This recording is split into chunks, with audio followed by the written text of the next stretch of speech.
lastly, we have Angel. Wow, Angel, bati ka muna. Hello, Will. Binabati ko po lahat ng mga kamag-anak ko dyan sa Maya Street, mga kapatid ko, tita, tito, mga pinsan ko, mga friends at kapitbahay dyan. Pati na rin po mga friends, classmates ko sa Besting College of the Philippines. Nasa Wawawi na po ako. Yun, ilan taon ka na, Angel? 22 years old, Will. Anong course mo? Bachelor of Science in Business Administration, major in Marketing Management. Wow! Second year. Incoming fourth year na po ngayon. Fourth year ka na? Yes po. Graduating ka, ha? Yes po. Galing, ha? Alright, sige. Sino kasama mo? Pinapakilala ko po sa buong mundo ang napaka-supportive kong mother, si Mama Marie. Hi, Will! Good afternoon! Mama May, welcome dito po sa Wawawin. Ilan ang anak nyo? 6 po, pangatlo po si Angela.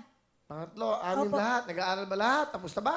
Yung panganay ko po nag-aaral po, siya po yung sumusuporta sa amin. Siya po yung pangalawang mag-graduate. Ganon. Ano Opo. gusto nyo sabihin kay Angel? Lai, nagpapasalamat ako sa iyo kasi pinagpatuloy mo yung pag-aaral mo. Nung nakaraang taon, naminto ka kasi ikaw yung katuwang ni ate mo na sumusuporta sa amin kasi wala na si papa mo. Ngayon natutuwa ako na nag-aaral ka ulit kasi alam kong determinado kang magtapos ng pag-aaral mo kasi gusto mong talagang makatulong sa amin. Nagpapasalamat ako na nagkaroon ako ng anak na katulad mo na maganda na, talented pa at diyan ka kumukuha ng pang-tustos mo sa pag-aaral mo. Gusto kong malaman mo na proud ako sa iyo at mahal na mahal kita. Mauna sa lahat, nagpapasalamat po ako kasi sa kabila ng sakripisyo at paghihirap mo sa amin, nandiyan ka para iparamdam yung kung gaano mo kami kamahal.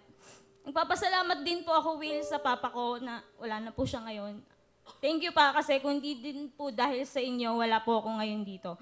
Yun lang promise ko sa'yo after ko makagraduate, tutulungan ko kayo lalong-lalo na yung mga kapatid ko. Mahal na mahal po kita. Okay, thank you.